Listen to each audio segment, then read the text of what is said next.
मैं जिस शख्सियत को दावत देने के लिए जा रहा हूँ, आपने महसूस कर लिया है, आपने समझ लिया है, आपका दिल और दिमाग हाजिर है कि आप इच्छा शर्ब नाश्ती देव इच्छा परम्बला राजकन्या राजगढ़ी परहनम भालो भक्षणम यकुम ओम नेयो दोत्यम जन्म। मैं ये कह रहा था कि चलिए मैं क्या कहूँ, मैं चतुर्वेदी साहब को डायरेक्ट आपके हवाले कर देता हूँ। आप हैं और आपके चतुर्वेदी साहब हैं और मैं ये समझता हूँ कि इसका बेहतरीन फायदा और नतीजा निकलेगा। मैं गुजारिश करने जा रहा हूँ हजरत मौलाना अब्दुल माजिद चतुर्वेदी साहब से, इमारत शरिया फुलवारी शरीफ के मुअज़्ज़ज़ अरकान शांति संदेश के चेयरमैन, आप तशरीफ लाएं और अपने खिताब से नवाजें।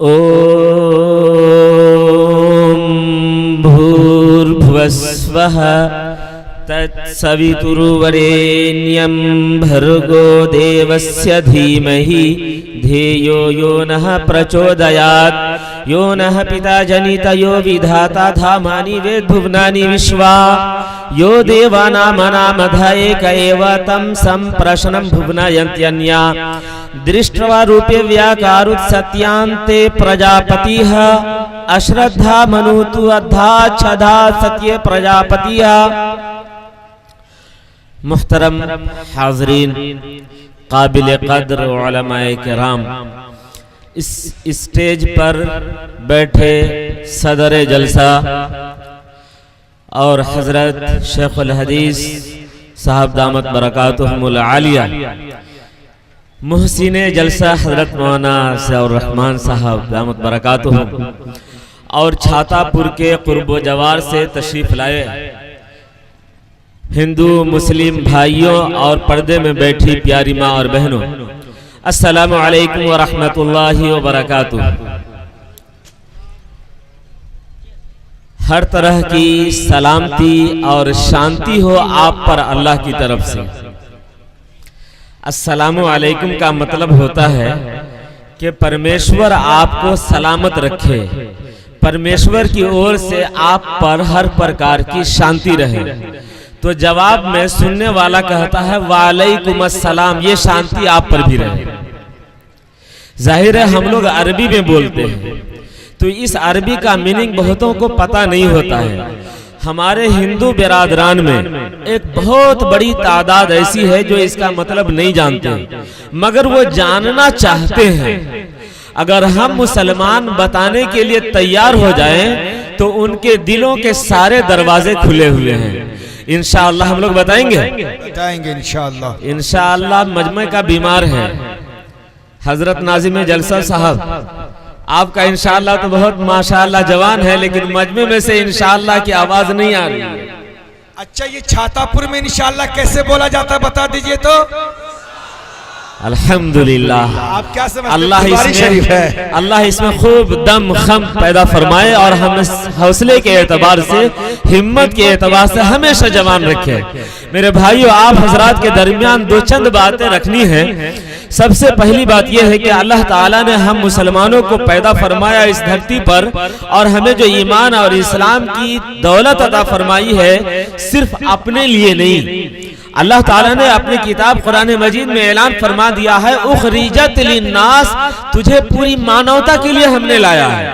तो अगर अल्लाह ने हमें ईमान वालों को, इस्लाम वालों को, ईमान के मानने वाले, इस्लाम के मानने वाले मुसलमानों को पूरी मानवता, पूरी इंसानियत के लिए इस धरती पर बसाया है और जमाया है। अगर हम पूरी इंसानियत पर काम ना करें तो बताइए हमारी खैरियत रहेगी? लगता है साइलेंट मूड में बीमारी पकड़ी जा रही है। अभी हजरत मौलाना अबुल कलाम साहब ने नुस्खा लिखाया था डॉक्टर का। नुस्खा लिखाने के बाद टैबलेट खाना पड़ेगा ना सेहतमंद होने के लिए। इंशाअल्लाह वो टैबलेट मिल जाएगा यहाँ पे। अल्लाह ताला फरमाता है कि हमने कुंतुम खैरा उम्मतीन, तुम सबसे अच्छी उम्मत हो, उखरिजत लिन्नास, पूरी इंसानियत के लिए लाया है तुझे। इंसानियत में हिंदू, मुस्लिम, सिख, ईसाई, औरत, मर्द सब बराबर हैं। तो हम मुसलमानों को सबों पर काम करना चाहिए, नहीं करना चाहिए? बहुत सारे लोग यहाँ पर तो कह रहे हैं कि करना चाहिए। जलसा खत्म होगा, घर में जाएंगे, कहेंगे कि अभी मुल्क के हालात अच्छे नहीं है, मुल्क में अफरा तफरी का मामला है, हर तरफ जंग का माहौल है, मुसलमानों से नफरतें हो रही है, नफरत की बीज बोई जा रही है। ऐसे माहौल में आप उनको ईमान की बात बताएंगे, इस्लाम की बात बताएंगे तो हमारे गांव में आग लगा दी जाएगी। ये 100% झूठ है। कुरान कहता है कि ये झूठ है। अल्लाह फरमाता है कुरान मजीद में, इन्नमा ज़ालिकुमुश शैतानु युखव्विफु औलियाह, ये शैतान अपने दोस्तों से डराता है। शैतान का दोस्त कौन है? जो अल्लाह को नहीं मानते, आखिरत को नहीं मानते, वो शैतान के दोस्त है। और ये डराता है कि अगर आप गैर मुस्लिम को इस्लाम की दावत दोगे, मंदिर में जाओगे, उनको ईमान के बारे में बताओगे, परमेश्वर के बारे में बताओगे, अल्लाह के बारे में बताओगे, परलोक, आखिरत, स्वर्ग, नरक, जन्नत, जहन्नम के बारे में बताओगे तो गांव में आग लगा दी जाएगी, हमें पकड़ के जेल में डाल दिया जाएगा। बताइए ये फीलिंग, ये सोच किसकी तरफ से? अल्लाह की तरफ से या शैतान की तरफ से? शैतान की तरफ से है। अगर आपके अब्बा कहते हैं कि हालात अच्छे नहीं है, अभी इस काम को नहीं करना है, तो याद रख लीजिए कि आपके अब्बा की दोस्ती रहमान से नहीं है, शैतान से। अगर आपकी बीवी कहती है कि अभी हालात साजगार नहीं है, ऐसे मौके पर, ऐसे हालात में दावत के काम को नहीं करना है, ईमान की बातें नहीं बतानी है, तो याद रख लीजिए कि आपकी बीवी की दोस्ती रहमान से कम, शैतान से ज्यादा है। अगर आप कहते हैं तो आपकी भी दोस्ती रहमान से कम, शैतान से ज्यादा है। तो हमें दोस्ती किससे करना, रहमान से या शैतान से? असल में हम लोग और आप लोग भी करते होंगे कि अपने अपने बागीचे में आम का पेड़ लगाते होंगे, कभी केले का पेड़ लगाते होंगे, कभी अमरूद जामुन का पेड़ लगाते होंगे, और घर में फूल की क्यारी बनाते होंगे तो गुलाब का फूल, गेंदे का फूल और अलग अलग फूल लगाते होंगे, कहीं मेहंदी का पेड़ लगाते होंगे। अगर कोई पेड़ सूखने लगे और पत्ता पीला पड़ने लगे और झड़ने लगे तो आप कहाँ पानी डालते हैं? उसके पत्ता पर डालते हैं या उसके जड़ में डालते हैं? अगर आपको उस पेड़ को जिंदा रखना है, हरा भरा रखना है, तो पानी कहाँ डालेंगे? जड़ में डालेंगे या पत्ता पर डालेंगे? जड़ में डालेंगे तो पूरा पेड़ हरा भरा होगा, और पत्ते पर हजारों साल पानी डालेंगे वो हरा भरा होगा? नहीं होगा। आज अगर हिंदुस्तान में मुसलमान परेशान है, बदहाल है, बेचैन है, और मुसलमान घबराए हुए हैं, और मुसलमान के अखलाक दुरुस्त नहीं है, झूठ बोलता है, कत्ल करता है, चोरी करता है, मर्डर करता है, चुगली करता है, तलाक देता है, मारता, पीटता है, बहुत तरह की बुराइयां करता है, ये सब पत्तियां हैं, ये सब उसकी टहनियां हैं, डालियां हैं। असल प्रॉब्लम, असल रोग जड़ में लगा हुआ है। अगर इन पर पानी डालेंगे, 1000 बरस भी पानी डालेंगे तो ठीक नहीं होगा। और इन सब अलामत बता रही है, इससे पता चलता है कि इस आदमी में बीमारी है। ये झूठ बोलता है, बीमारी कहाँ है? उसके ईमान में गड़बड़ी है। ईमान में पानी डालिए, जड़ में पानी डालिए, ईमान को ताकतवर बनाइए, इंशाअल्लाह सारी टहनियां हरी भरी हो जाएंगी, सारे पत्ते हरे भरे हो जाएंगे। और इंसानियत के लिए ईमान असल जड़ है, और ईमान का मरकज दिल है। दिल को सजा ले, दिल को साफ कर ले, इंशाअल्लाह सारे प्रॉब्लम सॉल्व हो जाएंगे। श्री कृष्ण जी से पूछा गया, हो कृष्णा, हमें क्या करना चाहिए जिससे जीवन में शांति आ जाए और इस दुनिया में हम शांति के साथ जीवन बिताए? उन्होंने कहा, तमेव शरणं गच्छ सर्वभावेन भारत, तत्प्रसादात् तां शांतिम स्थानं प्राप्स्यसि शाश्वतम्। श्रीमद् भगवद गीता का अध्याय नंबर 18 श्लोक नंबर 63 के अंदर है। हर प्रकार से उस मालिक की शरण में जाओ, उस मालिक की पनाह में जाओ। उसकी पनाह में जाने से, उसकी शरण में जाने से हर प्रकार की शांति मिलती है।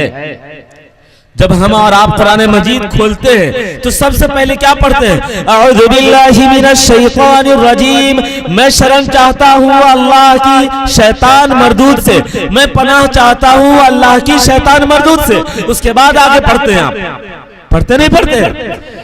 जिस अल्लाह की पनाह में जाने की बात सिखलाई गई, जिस ईश्वर के पनाह में जाने की बात सिखलाई गई, उस ईश्वर के बारे में, उस अल्लाह के बारे में एक हिंदू आके मुसलमान से पूछता है, ओ मुसलमान भाई आप बताओ 5 मरतबा आप आज़ान देते हो, मस्जिद में जाकर के नमाज पढ़ते हो, वो अल्लाह कैसा है? अगर कोई हिंदू आकर के पूछ दे कि जिस अल्लाह को 5 मरतबा पुकारते हो अल्लाह अकबर कह करके, बताओ वो अल्लाह कैसा है? मुसलमान 100 मुसलमान से अगर पूछा जाए तो शायद 10 मुसलमान उसको संतुष्ट कर पाता है, उसको मुतमईन कर पाता है। क्या मैं ये सही बता रहा हूं या गलत बता रहा हूं? क्या अल्लाह के बारे में इतनी ही मालूमात होना चाहिए कि वो एक है? अल्लाह के बारे में ऐसा मालूम होना चाहिए, ऐसा इल्म होना चाहिए कि एकदम आप गहरे नींद में हो और बहुत अच्छा ख्वाब देख रहे हो। ख्वाब में देख रहे हो कि मेरी शादी हो रही है, ख्वाब में देख रहे हो कि मैं पैसे की बोरी उठा उठा करके रख रहा हूँ, ख्वाब में आप देख रहे हो कि मैं हवाई जहाज में उड़ रहा हूँ। उस वक्त कोई आदमी आता है और कहता है, भाई उठो। कोई आदमी उठा करके आपसे कहता है कि आपका नाम क्या है, तो किसका नाम बताते हैं? अपना नाम बताते हैं या पड़ोसी का नाम बताते हैं? इतना पक्का होता है आपका नाम, भूल से भी पड़ोसी का नाम नहीं बताते। इससे ज्यादा पक्का होना चाहिए इस इंसान के बनाने वाले का नाम, कि इस इंसान को बनाया किस मालिक ने, इस इंसान का डिजाइन किस मालिक ने किया है, किस इंजीनियर ने किस फैक्ट्री में इसकी डिजाइन बनाया है। जिस मालिक ने हमारा डिजाइन बनाया, जिस मालिक ने हमारे रुए रुए को सजाया, जिस मालिक ने हमारा अंग अंग बनाया, जिस मालिक ने हमारे लिए धरती को बिछौना और आकाश को छत बना दिया, जो मालिक पानी बरसाता, हवा चलाता, धूप निकालता, सूरज चमकाता है, चांद निकालता है, तारे जगमगाते हैं, वो मालिक है कौन? वो मालिक है कैसा? इस बात को अगर हम बता दें तो शायद अपने अंदर से भी बहुत सारी बुराइयां निकल जाएंगी और दूसरों लोगों को भी पता मालूम करने में सहूलत और इत्मीनान मिलेगा। अल्लाह ताला ने अपना तारुफ फरमाया कुरान मजीद में, अल्लाहु ला इलाहा इल्ला हुवल हय्य, अल्लाह के अलावा कोई इबादत के लायक नहीं है, वो जिंदा है, जिंदा है, जिंदा है, मरता नहीं है। ला ताखुदुहु सिनतुन, कभी औंघाता नहीं है, सोता नहीं है, वो जिंदा है, पूरे संसार को अपने कंट्रोल में लिए हुआ है।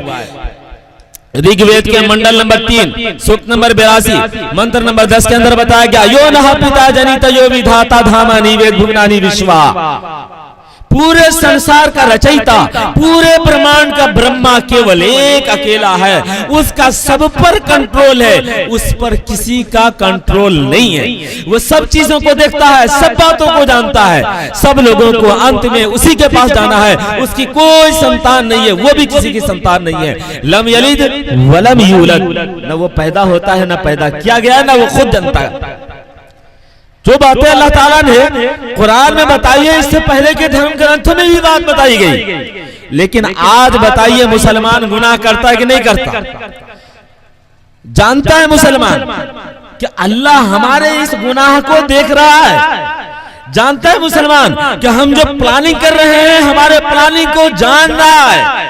बंद कमरे में हो, अंधेरी रात में हो, खुले मैदान में हो, मुसलमान जानता है मगर मानता भी है क्या? एक सवाल है, जानने के साथ साथ मानता भी है क्या? वेद में कहा गया, सविता पश्चाता सविता परुस्तात सवितुत्राता सविता धराता, परमेश्वर आगे पीछे ऊपर नीचे दाएं बाएं हर ओर की चीजों पर अपनी नजर रखे हुआ है, अपना कैमरा लगाया हुआ है, वो सब चीजों को देख रहा है, सब बातों को जान रहा है, तनिक बराबर भी उससे कोई चीज हट नहीं सकती, छुप नहीं सकती।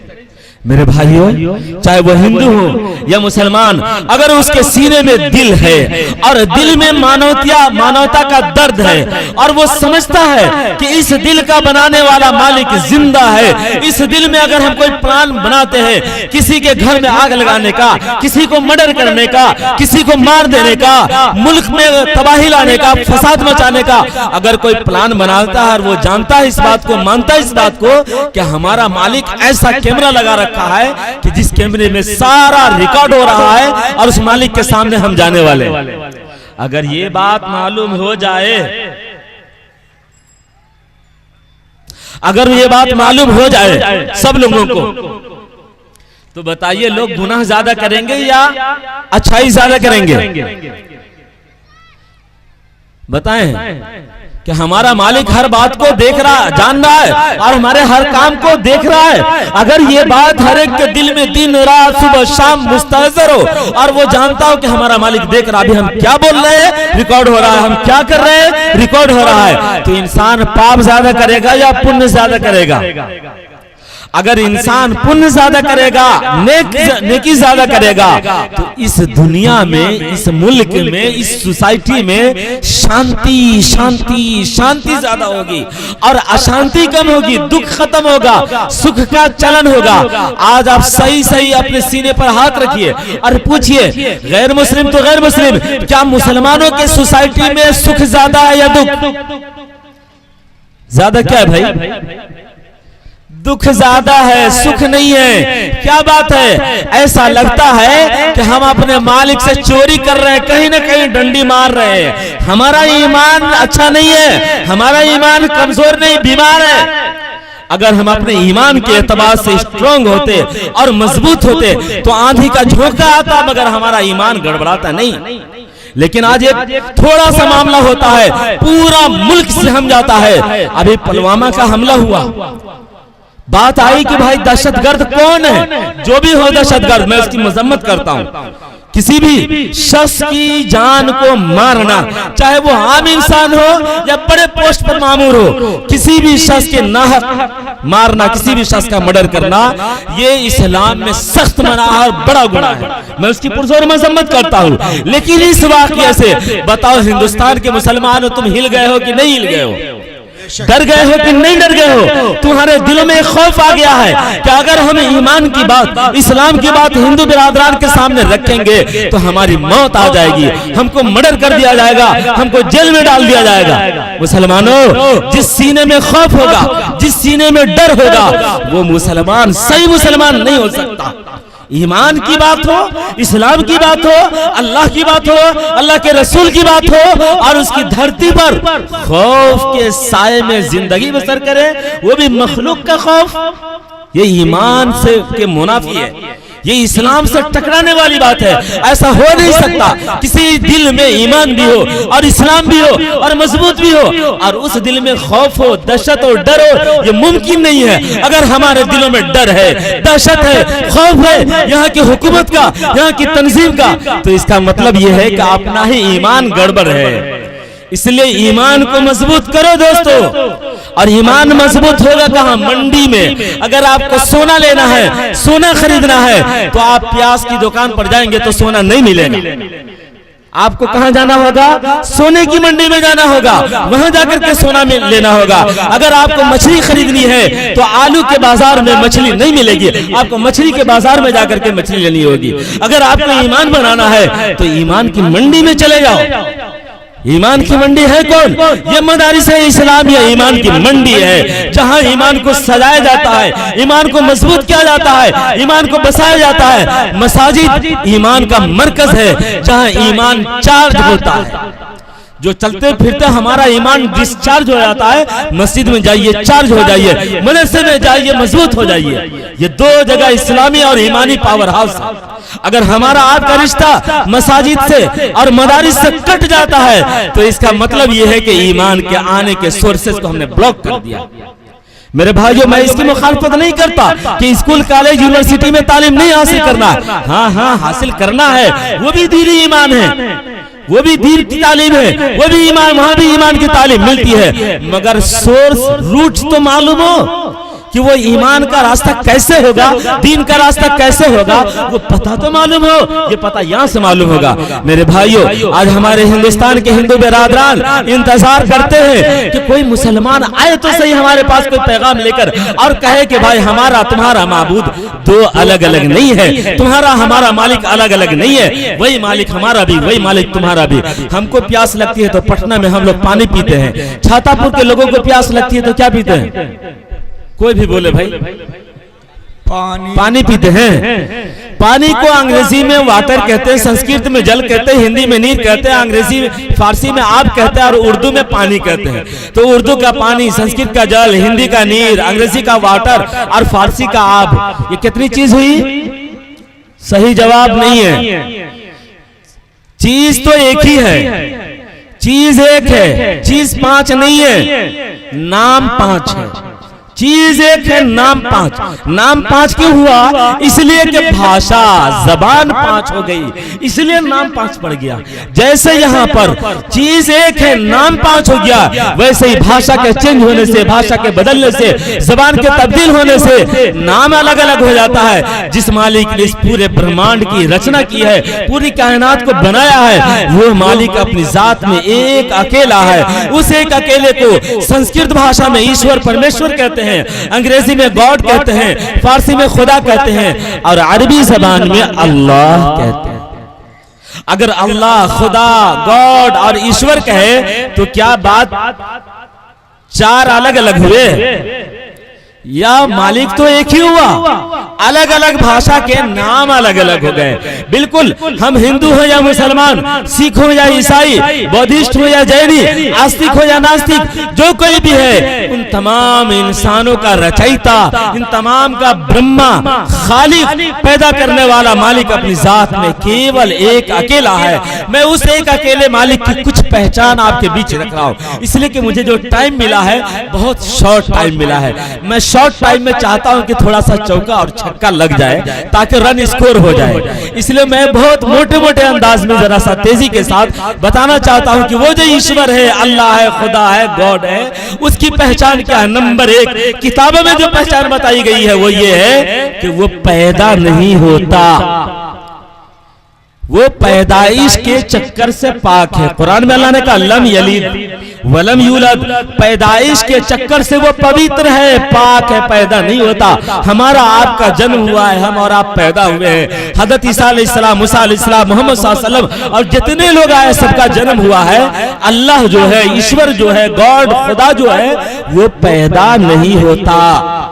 श्री कृष्ण जी ने कहा भगवत गीता के अध्याय नंबर 10 श्लोक नंबर 3 के अंदर, यो माम जमनादिम च वेत्ति लोकम महेश्वरम असम्मूढ़ समर्थ्येषु सर्व पापैः प्रमुच्यते। जो व्यक्ति उस मालिक को अजन्मा मानेगा, पैदा न होने वाला मानेगा, च वेत्ति लोकम महेश्वरम, पूरे संसार का पालन करने वाला मानेगा, ऐसा मानने वाला व्यक्ति शख्स अक्लमंद है, बुद्धिमान है, और ऐसा मानने से सर्व पापैः प्रमुच्यते, सारे पापों से आजाद हो जाता है, मुक्त हो जाता है। कैसा मानेंगे तो वो अजन्मा है, पैदा नहीं होता, और तन्हा वो पूरे संसार का रब है। जो आदमी ये 2 बात मानेगा उसका सारा पाप मिट जाएगा। तो आप बताइए, चाहे हम हिंदू हो या मुस्लिम, अपने मालिक को कैसा मानना चाहिए? पैदा होने वाला या ना होने वाला? मजमा की तरफ से, इस मोहल्ला से तो कोई आवाजें नहीं है, पैदा न होने वाला। ये बातें मैं इसलिए आप लोगों से बुलवाने की कोशिश कर रहा हूं जबरदस्ती, ताकि आप यहां अगर बोलेंगे तो प्रोग्राम से निकलने के बाद जब आप चौक चौराहे पर जाएंगे, होटल में और पान दुकान पर जाएंगे, और अगर कोई हिंदू भाई की दुकान होगी या कोई पूछेगा कि चतुर्वेदी सब आए थे या प्रोग्राम और जलसा हुआ था, इसमें खास बात क्या हुई थी बताइए, तो आप खास बात में ये बात बता सकते हैं कि हमारा तुम्हारा मालिक जानते हो कैसे है? वो अजन्मा है, पैदा नहीं होता। ये बात बताई गई है, बताएंगे ना भाई? नंबर 1। नंबर 2, वो मरता नहीं है, मौत के चक्कर से पवित्र है। अल्लाह ने कुरान मजीद में फरमाया कुल्लु मन अलैहा फान, इस संसार में जितनी वस्तुएं हैं, जितनी चीजें हैं, सब मिट जाएंगी, सब खत्म हो जाएगी। वयबका वजहु रब्बिका जुल जलाली वल इकराम, आपका परमेश्वर, आपका रब कभी मिटेगा नहीं, कभी मरेगा नहीं, वो बाकी रहेगा। श्री कृष्ण जी ने भी कहा अव्यक्तम व्यक्ति मापन्नम मणियन्ते माम बुद्धयः ब्रह्मभावम अजानन्तो ममा व्यय मनुत्तमम। श्रीमद् भगवद गीता अध्याय नंबर 7 श्लोक नंबर 24 के अंदर कि वो अविनाशी है, नाश नहीं होता, न ममार न जिड़ियते, वेद में न वो बूढ़ा होता है न उसको मौत आती है, मौत के चक्कर से पाक है। कितनी चीज मैंने बताई? 2। नंबर 1 क्या था? नंबर 1 इतनी जल्दी भुला दिया, अभी आज का सूरज गुरूब नहीं हुआ है, भुला दिया। नंबर 1 पैदा नहीं होता। नंबर 2 मरता नहीं है। तीसरा नंबर भी याद रख लीजिए, तीसरा ये कि वो दिखता नहीं है, नजर नहीं आता। हजरत मूसा अलैहिस्सलाम ने अपने जमाने में आवेदन दिया, कहा या अल्लाह मैं आपका दर्शन करना चाहता हूँ, मुझे दिखाइए आप कैसे हैं। तो अल्लाह ने कहा लन तरानी, नहीं देख सकते। बहुत जिद किया तो बुलाया पहाड़ पे। जैसे ही एक प्रकाश चमका, एक नूर चमका, मूसा अलैहिस्सलाम बेहोश होकर ये गिर पड़े। अल्लाह ने कुरान मजीद में गवाही दी, कहा ला तुदरिकुहुल अबसार व हुवा युदरिकुल अबसार, उसको कोई आंख नहीं देख सकती, वो सबकी आंखों को देख रहा है मगर उसको कोई नहीं देख सकता। अगर उसको देखना है तो ये दुनिया छोड़नी पड़ेगी, और हम और आप दुनिया छोड़ने को तैयार नहीं है। तैयार है? तैयार नहीं है। इस दुनिया में रहकर हम नहीं देख सकते। इस दुनिया के बाद परलोक की जो दुनिया है, वहां जाने के बाद एक स्टेप के बाद हम इंशाअल्लाह उस मालिक का दर्शन कर सकेंगे, देख सकेंगे। लेकिन इस दुनिया में रह करके उसका दर्शन नहीं किया जा सकता, नहीं देख सकते। वेद में कहा गया, यजुर्वेद के अध्याय नंबर 32 मंत्र नंबर 3 के अंदर, न तस्य प्रतिमा यस्य नाम महद्दशः, उस मालिक की कोई प्रतिमा नहीं है, उसका कोई शरीर नहीं है, उसका कोई ढांचा नहीं है। उसके नाम का जिक्र करना, उसके नाम का माला जपना सबसे बड़ी नेकी है। यजुर्वेद के अध्याय नंबर 40 मंत्र नंबर 8 के अंदर कहा गया, नयन मूर्धो न तिर्यच्च न मध्य पदिज गर्भता, न तो उसको नयन से देख सकते हैं, आंख से देख सकते हैं, और न मन में सोच सकते हैं कि काला गोरा पीला नीला मोटा दुबला पतला छोटा बड़ा कैसा, सोच भी नहीं सकते। मैंने कितनी चीज बताई? 3 चीजें। नंबर 1, ईश्वर कैसा है, अल्लाह कैसा है, पैदा नहीं होता। नंबर 2, मरता नहीं। नंबर 3, दिखता नहीं। जिसमें ये 3 क्वालिटी होगी, वो मेरा भी खुदा, वो आपका भी खुदा, वो हिंदुस्तानियों का भी मालिक, वो पाकिस्तानियों का भी मालिक, वो जापानियों का भी मालिक, वो अमेरिकन का भी, पूरे संसार का मालिक, वो हिंदू का भी मालिक, मुसलमान का भी मालिक। चल के देखते हैं क्या ये 3 क्वालिटी किसमें मिलती है। क्या हजरत मोहम्मद सल्लल्लाहु अलैहि वसल्लम में ये 3 बात मिलती है? नहीं। अगर कोई हिंदू या मुसलमान, पंडित जी या मौलवी साहब ये कहे कि हजरत मोहम्मद सल्लल्लाहु अलैहि वसल्लम ईश्वर है, अल्लाह है, गॉड है, खुदा है, तो क्या ये बात सही होगी? क्यों सही नहीं होगी भाई?